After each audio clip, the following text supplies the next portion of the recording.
Hi everyone, welcome. We're so happy to see all of you here. This is the first session in a series of 4 sessions happening each month this summer called the Summer Stride series. And this series is brought to you by Begin, an award-winning early learning company. I know some or many of you are being pulled away from dinner time or bedtime to join us, so we really appreciate you being here with us tonight. My name is Charlotte Wright. I'm a learning designer and researcher at Begin. And before joining Begin, I was a LEGO Foundation research fellow at Temple University's Infant and Child Lab, where I did research related to parenting and playful learning for 3 years. And before that, I was an early childhood educator in the classroom, mostly teaching as a kindergarten teacher. Hey everyone, I'm Dr. Jody LeVos. I'm Chief Learning Officer at Begin, and I have my Ph.D. in Developmental Science and have spent my entire career working in children's toy and media spaces, including LeapFrog, Mattel, consulting for KidKraft, and then working for Begin. I've been here for 6 years. And it is my team that really articulates what kids need to learn, how they need to learn it, building those experiences into our products, whether digital apps or physical play patterns with our little passports kits, as well as doing research and really connecting with parents and educators. So it's really exciting to be here today. I'm also a mom of 2 kids. I have a number of summers under my belt, and so this is just such an important and close topic to my heart. So thank you so much, everyone, for joining. We will be sharing polls throughout the session to learn more about all of you and to give opportunities for you to share your experience and your expertise with the rest of the group. We know we have a lot to learn from each other. So we encourage you to take those polls when they come up. Fantastic. So let's get the first poll going. We would love to understand how you're feeling about summer. So hopefully you see a pop-up. Pick your emoji that represents how you are feeling about the summer as it's coming up very quickly. We'll just give a few seconds. Hopefully everyone can pick their emoji. Okay. Let's see. Do we have the results? Oh, okay. Fantastic. I'm seeing the results. I see mostly happy and excited. That's incredible.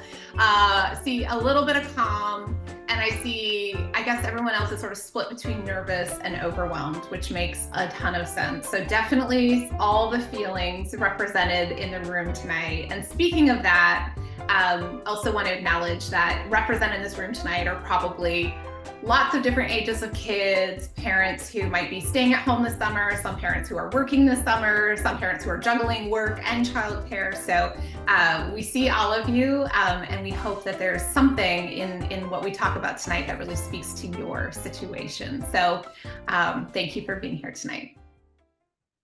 Great. So why are we all here? So something about the webinar series title or description resonated with you, and I'm not surprised. Every spring we start hearing about the summer slide. It even takes over the headlines. I was curious and I did a little Google search and I found all of these headlines very quickly, and there are dozens more like it. And I feel like it's completely taken over how we think about summer learning. And it's framed summer learning in kind of this negative way, one that feels like a little scary, rather than thinking about all the ways that summer offers new or powerful ways for kids to learn. Summer slide language can cause us to focus on all the ways the kids can lose learning over the summer. And yeah, there's a lot of fear around that. And so that's what inspired this series. We also feel like summer slide language can lead to the underestimation of the power of the type of learning that happens over the summer, which is often unstructured, active, and playful. So yes, we're here today to help each other change this way of thinking. Fantastic. So as Charlotte mentioned, the goal is really to turn that idea of summer slide on its head and reframe it as summer stride. And that's really what so much of life is about, is learning to reframe things that feel like a challenge and seeing them as opportunities. And so we're really aiming to empower each other with really simple learning tools for the summer to help inspire more of these summer strides. We know that kids need a break, as so do grown-ups, but we need to find that balance, right, to make sure that kids are still learning this summer and growing without the pressure and the stress that they might be feeling or that you might be feeling throughout the regular school year. So that's what we're going to talk about here today. So what is a summer stride? Yes. So I'm sure we can all imagine what it means just by the name. We can envision that stride, right? And we have this visual here to help us imagine that. But we define summer strides as these seemingly small, but very meaningful and steady ways that kids continue to grow and learn over the summer. And it's also the acknowledgement that learning and progress may and likely will look different during the summer from what it looks like during the school year, right? But it's still real learning. It's still real and valuable progress. And also the acknowledgement that, of course, it looks different, and that's okay. Most kids aren't in school over the summer, and it's not a parent's job to kind of mirror the type of learning that happens in school. So if we take a look at some of these pictures here as examples, summer strides can look like collaborating on a sandcastle when taking turns. Compromising has been tough for your child in the past. It can look like thinking critically about what you see in nature and asking questions, maybe doing some research to learn more. It can look like getting curious about bubbles. Why do some bubbles pop while others are floating? Maybe these are things that your kids wouldn't necessarily do in school, but they're all valuable learning experiences. And the beauty of summertime is that it's filled with these natural opportunities for all of us to nurture learning through more joyful and playful experiences. And learning science research, so research that studied how our brains actually learn best, found that learning sticks better. So we remember it and we're able to transfer it better to other experiences when we learn it during an experience that's joyful, engaging, meaningful, and socially interactive. And when we think about summer, we think about activities that have a lot of these characteristics, right? So it's exciting that a lot of this powerful learning can occur more or less naturally over the summer. That's so true, but yet the wide open canvas of a summer schedule can definitely feel overwhelming for the grown-ups in kids' lives. Let's be honest, very few of us have time to plan a Pinterest perfect activity for every day of the summer. And this is especially true if you as a parent don't have the summer off. And I'll never forget my first spring in my first corporate job. I had a toddler son at the time, and I just sort of dawned on me that his preschool was going to be closed for several weeks in the summer. And seeing that my coworkers already had spreadsheets, literally in February, they already had spreadsheets of every week in the summer and all of the amazing camps their kids were going to go to. And it sounded like by the end of summer, they were all going to be software engineers, and feeling incredibly overwhelmed because I didn't have that level of organization or the funds to manage that kind of summer. So we're really here today to talk about realistic, doable, and fun ways to support those summer strides.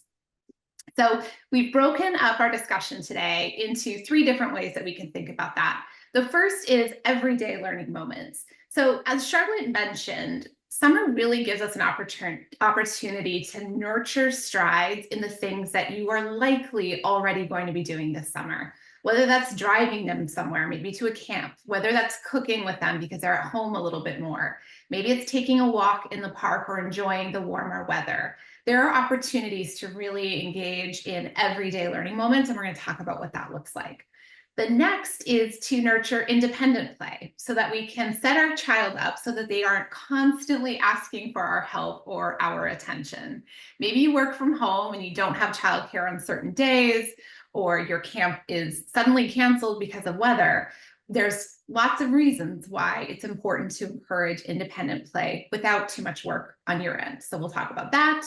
And then in the third section, we're going to talk about screen time planning, something that's always challenging to manage, but is especially hard in the summer when maybe there's more time, more downtime that can be, met with screen time. It really just sort of heightens our senses around what do we do with that? How do we manage screen time? So we're definitely going to take some time to talk about that today. Great. So let's get started by talking about how we can bring learning into everyday routines. So everyone on this call is likely juggling so many different things. And maybe when you think about making time for learning for your kids, it can feel like, how, when am I going to fit this in? But here's the good news. You're probably already doing more than you think. The truth is that everyday routines, those errands, walks, meals, are packed with learning potential that you're probably already taking advantage of without flashcards, without the perfectly planned activity. You just need you doing the things you're already doing with your child, but maybe with a little extra noticing, a few more open-ended questions, and an invitation for your child to be a part of what you do, a part of these errands, a part of these chores. And research actually backs this up. I love this study. So one academic study found that children who were more involved in activities like cooking and shopping when their parents actively involved them in that, things many of you I'm sure already do, those children ended up being better at math, scoring better at math than the children whose parents didn't involve them in those activities. So it's really about slowing down just a little in the moments we already have, letting kids join in, ask questions, engaging in back and forth conversation with them. That research also shows that back and forth conversation is really important. And then letting them test and try out different things as they're learning, going through some of these things. Even if it's a little messier, it will be a little messier, if not a lot messier, or even if it takes a few extra minutes for you to get that errand or that chore done, or maybe even an extra hour, it's worth it. Research finds that it's worth it. So here are some examples on the slide of everyday moments. Parents and kids are looking very happy doing chores. Maybe that's not so realistic, but let's take cooking. So with cooking, we can bring in so much literacy, so much math, so much social emotional learning. So for example, you can have your child help you read or even write a recipe. For math, they can be actively counting the ingredients, and if they're younger, practicing how to count and count accurately. If they're a little bit older, they can help solve problems like you can pose, it says we need 4 cups, but we already put in 2. How many more do we need? Or talking about the measurement. Even if you already know the answers to these little problems you encounter, asking your child to think about it first and engaging in figuring those solutions out together can really make a huge difference. So whether you're folding laundry, building, going to the grocery store, these are all great opportunities for talking about, for example, patterns, measurement, colors, comparisons, different categories. So just having these back and forth conversations, asking them open-ended questions during chores and errands leads to really rich learning, and the research does back that up. And so next, I'm going to share something that we've put together for all of you.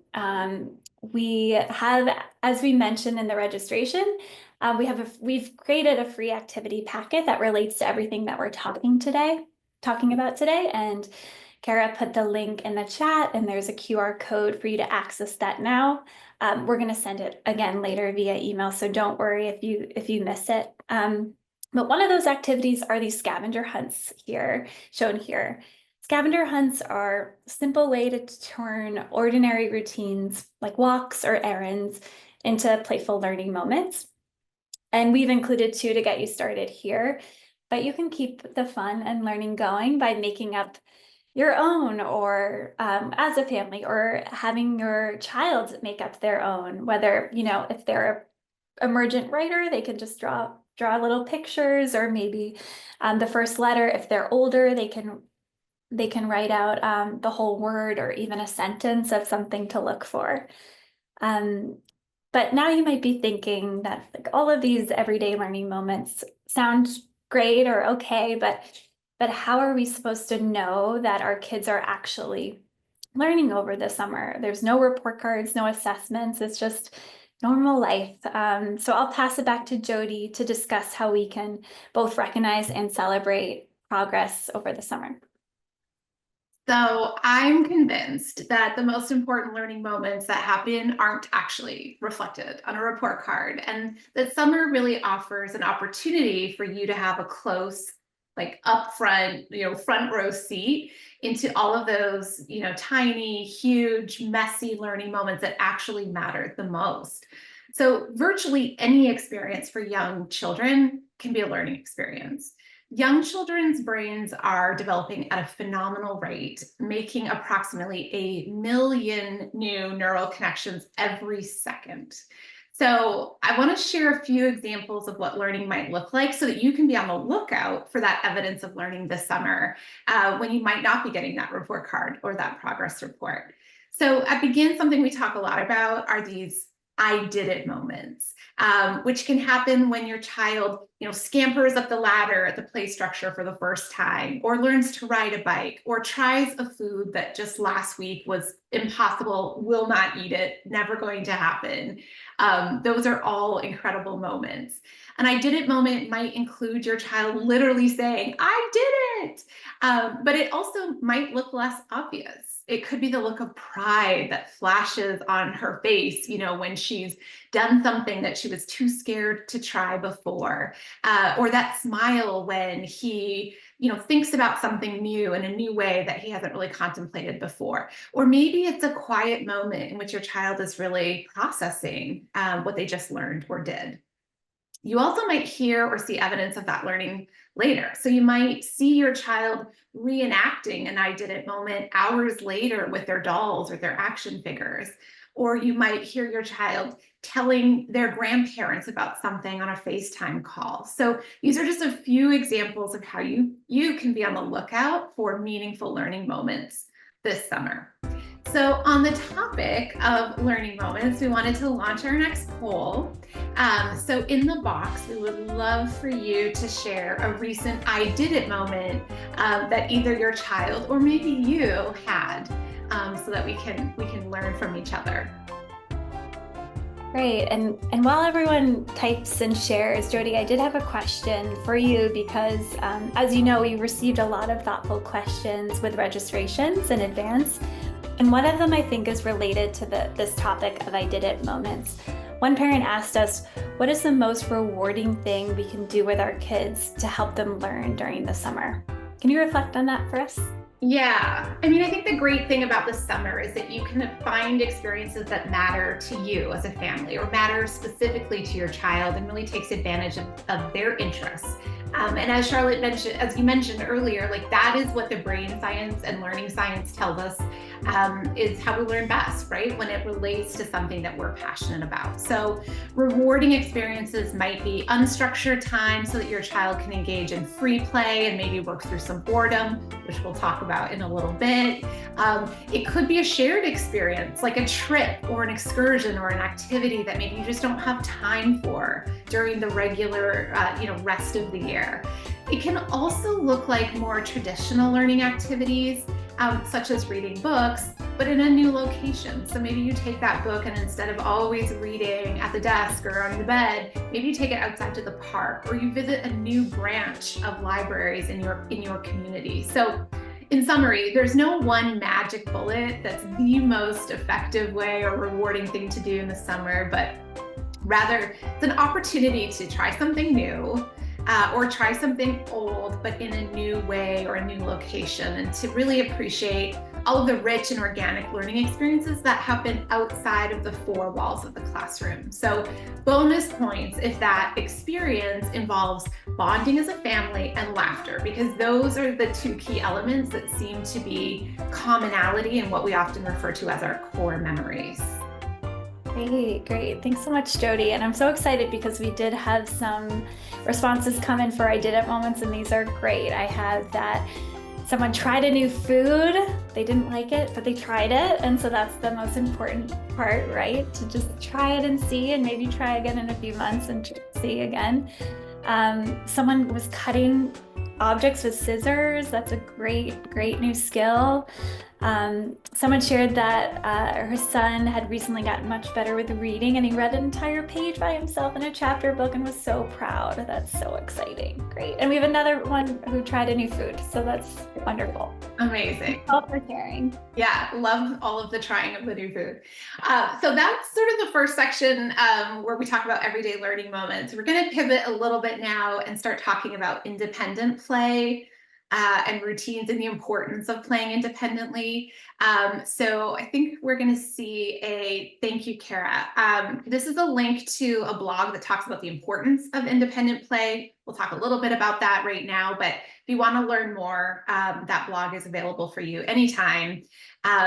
Essentially, being able to play independently is incredibly important, not just for kids, but for parents. So this summer, there's a really good chance that you as a caregiver you're going to have to take a work call.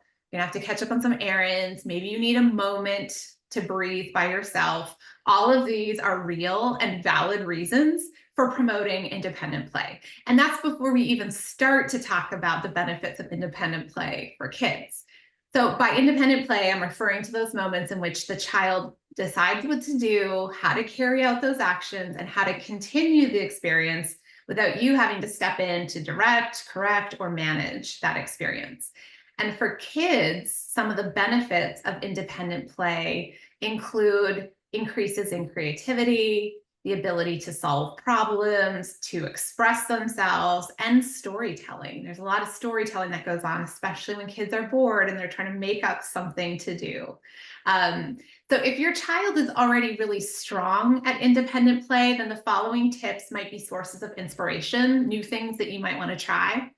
If your child is not yet strong at independent play, then my advice is to manage expectations and to start with very short amounts of time. So assuming they have a safe environment and options of things to do and play with, then you could try setting a timer and letting them know that it's up to them to figure out what they'd like to do and play until the timer goes off. So set it for a couple minutes, see how it went, and then have longer sessions as they grow in their ability to self-regulate and creatively solve problems and play on their own. So in terms of tips for independent play, one thing that worked really well in my house is toy rotations. So taking all of the existing toys, there was way too many, putting them in bins and keeping one bin accessible and storing the other bins. And then every week we would rotate, and suddenly those old toys that they'd had for years seemed really new and fresh and exciting because they hadn't seen them for a week or two or three. And we also know that by reducing the number of choices, it actually helps kids engage more in play. Too many options can overwhelm kids and really stifle their engagement. So rotating toys is something that works very well for many kids. Another idea is to create play zones. You can actually have an actual space, or you can create these play zones with like baskets with different ideas for different play themes sorted by play patterns. So for example, you can have a creative zone or a creative basket that includes art supplies, and it's up to the child to decide what to do with those supplies. You can have a quiet zone where there are books, there are puzzles, there are things to do in this sort of quiet unwind mode. You can have a make-believe zone. Maybe this basket includes things like dolls and action figures and dress-up clothes and vehicles. And then you can have a build zone that includes things like blocks and bricks. So the child is building things to their own imagination. And this really ties to a question that was submitted with registration early, which is, do you have any advice for indoor activities? So hopefully this kind of gets you thinking about some things that you can do inside your house. There's also something called invitations to play. And I know these look really pretty, and we talked about like Pinterest ready. So these do not have to look so beautiful, but essentially invitations to play are designed to be a powerful but low effort strategy to spark your child's curiosity and encourage independent play. So the idea is that you create a curated set of materials arranged in a basket or a muffin tin or a tray. And there's some clear guidelines around what they can do, but it's really open-ended. The goal is to invite your kids to explore the materials, but not direct what they do. So the beauty is you don't need fancy toys. These can just be items that you find from around the house or outside in nature. So a couple examples is you can have a muffin tin with magnetic letters, and then just small objects from around the house that the child tries to match to the right letter, either by the letter sound or the letter name. You could have a basket with some objects that are magnetic and some that are not, as well as a magnet. And it invites children to sort of experiment and see what sticks to the magnet and what doesn't, and allows them to start to see themselves as a scientist and maybe start formulating some hypotheses around what they're observing. And then just a good old tray of miscellaneous materials, pipe cleaners, pasta, beads, string. You never know, you may end up with a necklace that you treasure for the rest of your life, even though it's too ugly to actually wear anywhere. But the idea is that these setups don't have to be elaborate or time consuming. In fact, the simpler, the better. And your role is really just to offer that spark and then step back and see where your child takes it. Great. Thank you so much for sharing all of those rich examples, Jody. Now we're curious to hear how you like to encourage independent play. Like I said, we have so much to learn from each other. So before I go into sharing two resources from the activity packet that relate to independent play, we'd love to hear from you. So take about 30 seconds. You can just type quickly, doesn't need to be full sentences. Yeah, while you're typing, I'll just offer a couple examples. So one family I know, what they do is they've got a special toy that only comes out at restaurants. So in that case, it's Magnetiles. And for the kids, it's really special. It's the only time they get to see their Magnetiles. So it makes both the Magnetiles exciting, but also going to a restaurant really exciting. In my family, we did something similar. My kids loved like Guinness Book of World Records, all the fun facts. It felt like every page was just so crammed full of fun and exciting things to look at or to learn. And we kept those in the car. And so that made car trips more special because that was the only time they could really access those books that they loved so much. I love that idea. That's great. And I see we have some responses coming in. Great. I see someone says they have a daily quiet playtime after lunch, helps them know what to expect, gives me a short break while they play on their own.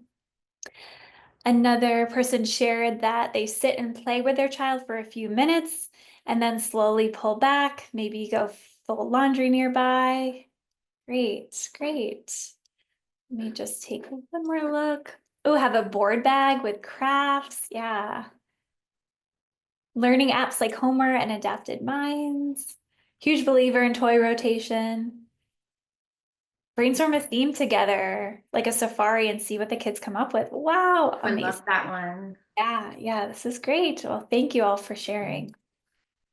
Great, so now I'm going to walk through two activities to encourage independent play that are in the packet that you will be getting, or maybe you already scanned and you have it open on your computer. So these are designed to keep kids engaged and encourage independent play. If you don't have the time yet to put together some of the ideas that Jody mentioned, these are activities you can get started with tomorrow if you wanted. And we designed them to provide the structure kids need while also giving them lots of freedom to take the lead. So the first activity is called Pick a Petal, which is essentially what we call a learning map. It's designed to be a visual, motivating way for your child to explore different kinds of learning, play. I think there's even a chore or two in there over the summer. And each time they complete one, they get to color in its petal. And because the activities are varied, some are playful, some are active, some are more creative, it helps things feeling more fresh.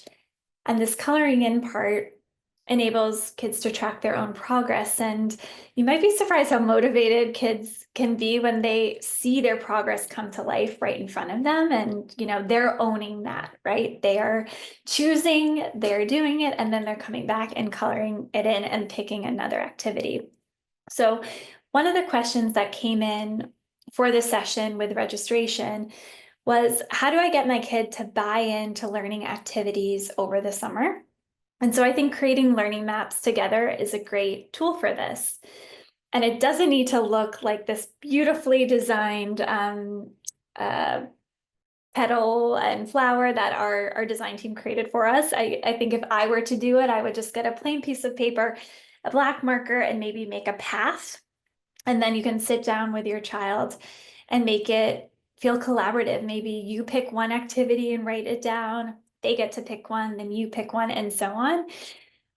So that you can kind of sneak in some of those activities you really hope that they'll do, and maybe they're not as excited about, but they also have a say in what goes on the map. And again, they'll feel ownership over it. It becomes their summer adventure, not just another thing you or a grown-up is telling them to do. And the second activity is called Roll a Story, and it includes 3 dice that you can print and cut out and put together pretty easily just with tape. And each one represents a part of a story. So one is for a character, one is for a setting, one is for an action. And your child can roll all 3 and then create a story based on what they get. So if they're on the younger side, maybe they want to act out their story through pretend play, maybe using their toys, maybe some costumes. Older children might enjoy drawing their story and or writing it down. And we've included some templates for them to do that in the activity packet. But of course, any paper will work for that. And if there are any siblings or friends around, they could build the story together, taking turns, making it a game. And so these are both things that hopefully your child will be able to do with minimal support, will enable you to kind of step away and get something done that you need to get done, or just kind of take a moment. Yeah, so we spoke about independent play, but we did get a question about reading over the summer. I spoke about kind of this buy-in with independent play, but Jody, another question was any tips for motivating kids to read? And tied to that is how often should a young reader be reading? So this is such an important question. I think I mentioned I have 2 kids, and I'd actually consider both of them to be reluctant readers. So this question really does speak to me, and it's one that I've agonized over many, many times myself.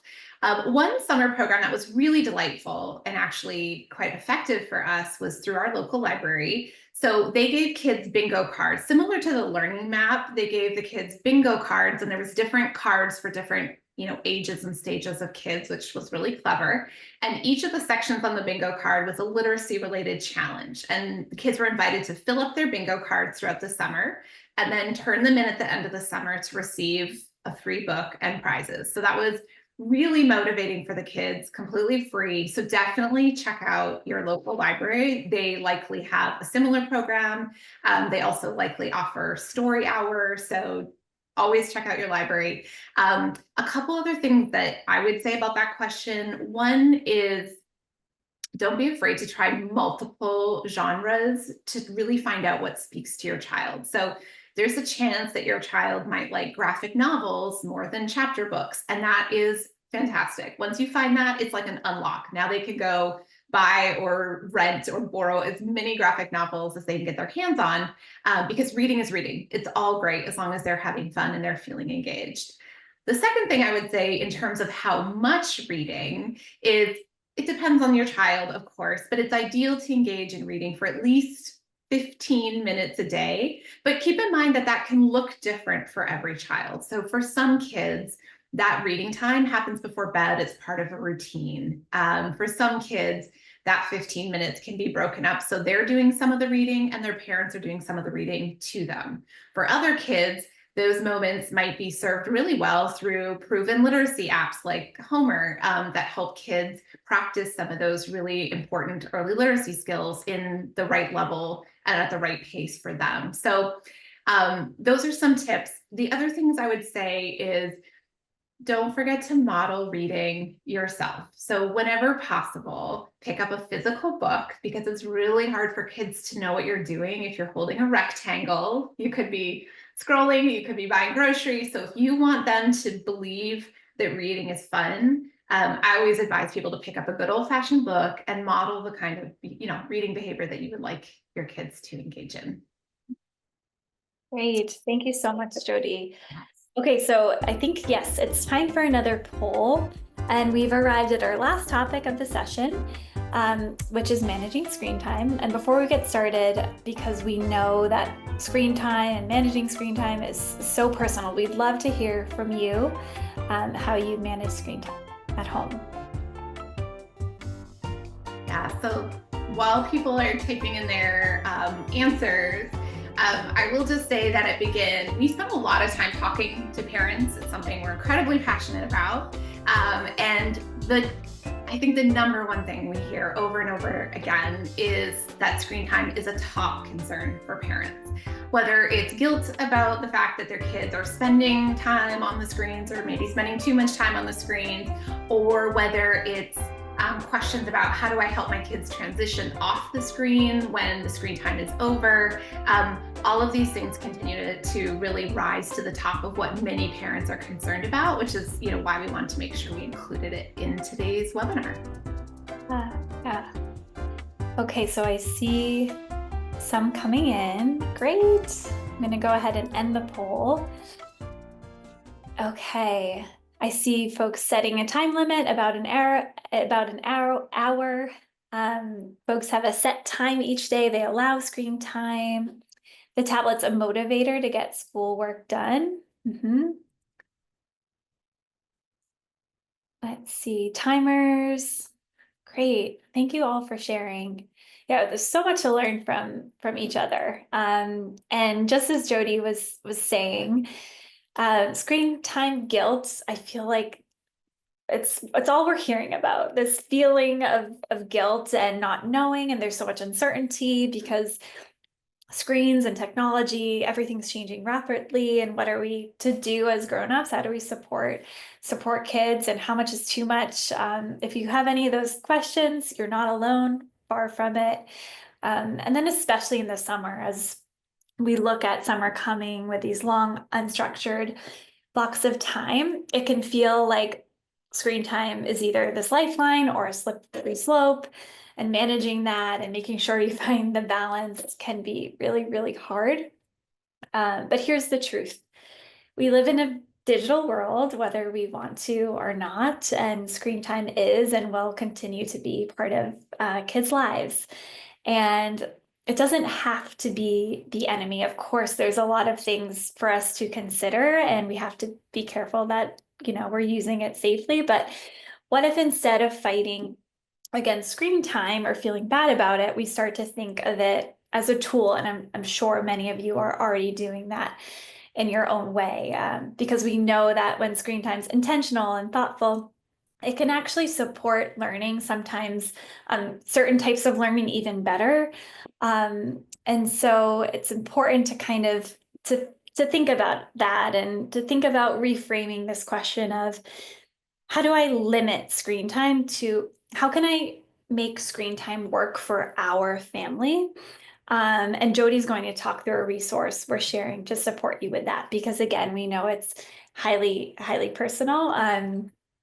But one shift I was thinking about is moving from passive screen time. So think watching videos, mindlessly tapping things. In our case, it's that scroll and social media, to purposeful and active screen time for kids. But how do we know what apps, shows, video games are designed to be purposeful? And how do we know which apps, shows, video games are purposeful and also fun, right? Because at the end of the day, if the kid isn't going to use it, they're not going to use it. So we need to find both, which can feel really hard. But we wanted to recommend Common Sense Media. It's a wonderful resource if you haven't used it before, and we encourage you to check it out. They have a team of experts, some of whom Jody and I know personally, who rate all children's media content. And so if you can go into their database, like say your child comes home from a friend's house wanting to watch a movie, you're not sure if it's appropriate, you can search in there to make sure. And they also have apps that they recommend. And one app that's designed with developmentally appropriate screen time and learning in mind is Homer. And so efficacy research, which is rigorous research that's done by a team of scientists, found that just 15 minutes a day on Homer had a statistically significant impact on early literacy skills. So there are apps out there that really care about supporting children's learning and do research to make sure they deliver on their promises. So that's something that Common Sense can mention as well. And if you go to websites of companies, they should be mentioning their research to back up their claims as well. And then just a note about like screen time boundaries and Homer. There's a section called Daily Plays. It's a set amount of curated and engaging content that really should only take about 15 minutes. That can act as this natural screen time boundary, right? So usually you hand the child an app. We're not so sure what they're going to do on it. Um, and knowing that there's so much content that they have access to, and to choose from rather, that getting them off it might be a little bit challenging. But if you hand them daily plays, you'll know exactly what they're doing. You can set that expectation of you're doing daily plays and then screen time is up. It just can be helpful. So just a few suggestions. But Jody's going to share a tool we made that can help you think through and act on that question of how can screen time work for our family? Yes, so there are two different tools in the resource packet. One is a screen time contract, which sounds very formal, but you can peruse the example that we've given and then reflect on what really works for your family. And the intention is that you, your partner, your kids, depending on the age of the kids, you can all really reflect on what kinds of content are appropriate in your family? What devices do you want that content to be accessed on? Where in the house is it appropriate? What time of day is it appropriate to be using devices? How much time works for you? And the whole intent is that this is really something that you can articulate, you can formalize or make it as informal as you want. But it's something that you can continue to point back to. In our family, we believe blah, blah, blah. And it becomes a really shared and accepted part of your family media plan so that there aren't surprises, so that there isn't, unexpected boundaries. And so I invite you to kind of look through the example. Maybe they'll inspire some ideas of how you want to formulate your own family media plan. And then we also have a Pixels and Play tracker. And the intent of this, you can use it either sort of to plan out your day, or you can use it as a tool that reflects back on your day. But essentially for each day of the week, you can be really thoughtful about what did we do on the screen today, or what will we do? What are we going to do off the screen? And then at the end of the day, what was our favorite part of the day? And to be honest, I think most people's favorite part of the day will be off-screen things. That's just the reality of how we are as humans. We like to connect and we like to do things together. But it's just a nice way to kind of reflect and really be intentional about how we want to design our day and use our time. Yeah, thanks so much, Jody. And as you were presenting that, I was looking at a question that we had come in about screen time, and it was, is there a way to limit the time our children spend on screens without needing to be by their side, playing and entertaining them? How can this resource help with that? Yeah, so as we heard in the chat, as people put in their own sort of screen time, you definitely can utilize screen time controls. Almost every device has a screen time control that you can set up in advance that limits the access or the amount of time that kids have to apps. But of course, you can also, as many of you noted, use an external timer.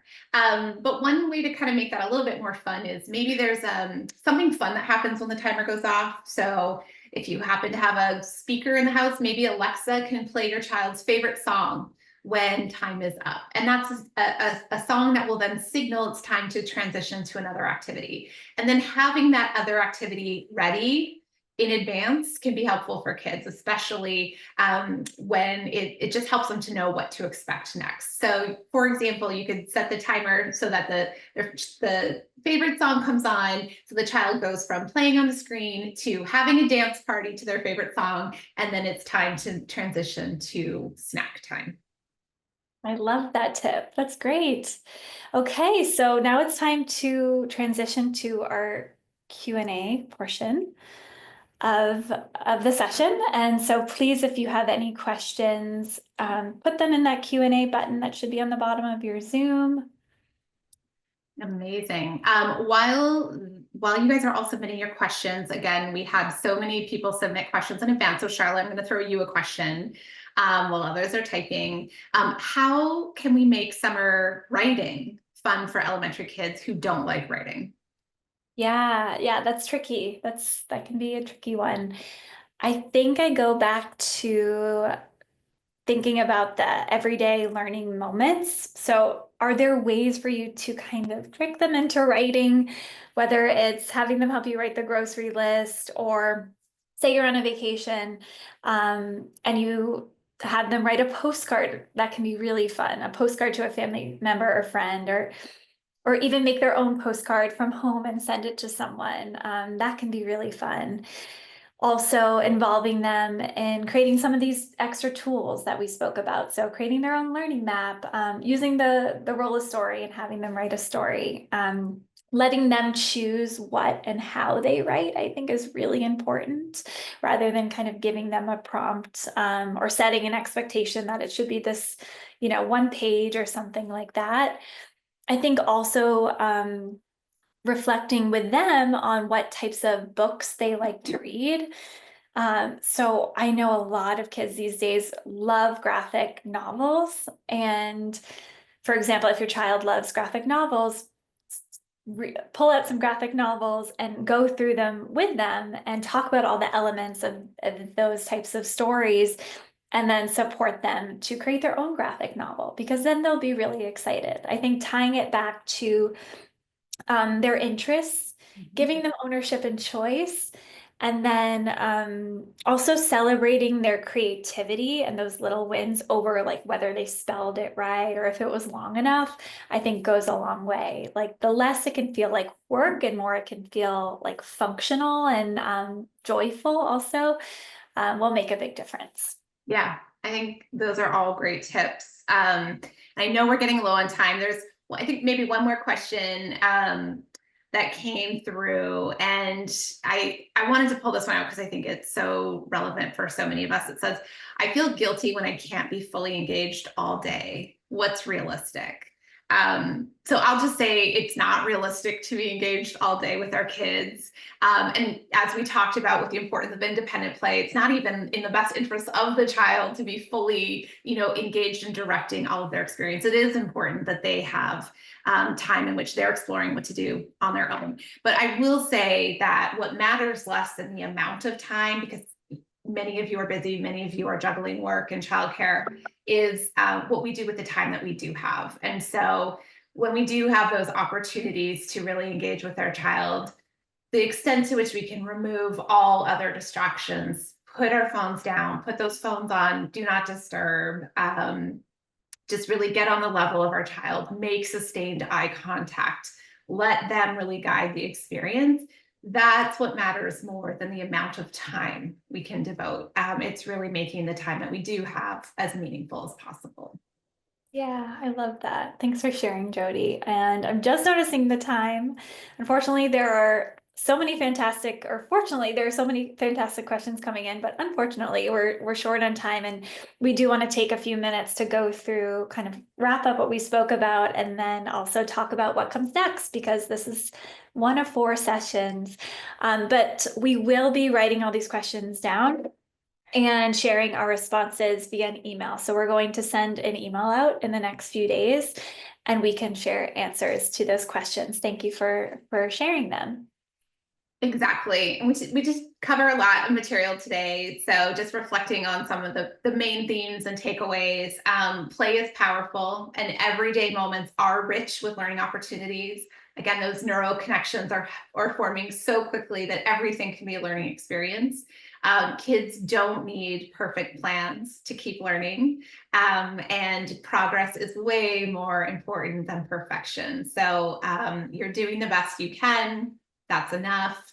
We celebrate even the fact that you made time to be here or to listen afterwards to the recording. That says a lot about your intentions going into the summer. And so we hope this helps you turn, those summer slides into summer strides.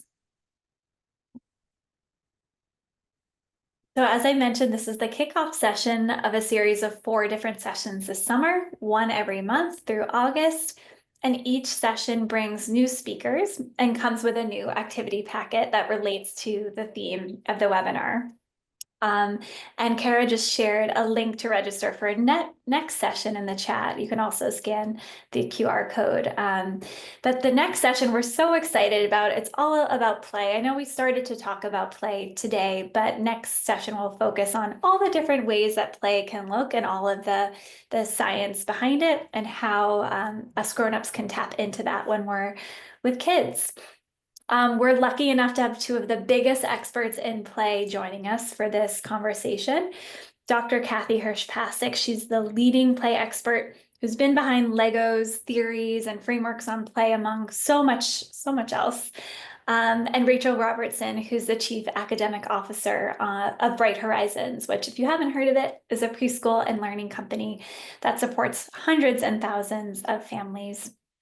And as we look ahead, July's webinar will be all about preparing for those tricky transitions back into the school year. And how can we think about setting ourselves up for success a little bit before the school year starts with those routines and transitions for that back to school success. And then August will be all about emotional resilience, both for grown-ups and for kids. And how can we enter the new school year with that emotional resilience? Because it's often a very emotional time. It's a really hard transition. So we'll be engaging other fantastic speakers for those as well. And so we wanted to make, of course, we want to make these sessions as helpful as possible for all of you. That's why we're here. Please rate how helpful this was for you. It's anonymous, please be honest. And check your inboxes for more information. Like I said, I'll be sending a follow-up email with answers to questions we didn't get to, a recording if you want to watch this, another link to the activity guide in case you missed it, and it's also a very special discount to Begins products if you're interested. But I want to say you can also feel free to reply to that email with feedback. We really would love to hear from you. So thank you for coming. And this summer, let's stop chasing perfection, start celebrating progress. And instead of the summer slide, let's create more summer strides and really celebrate all the work that we do and all the work the kids in our lives do.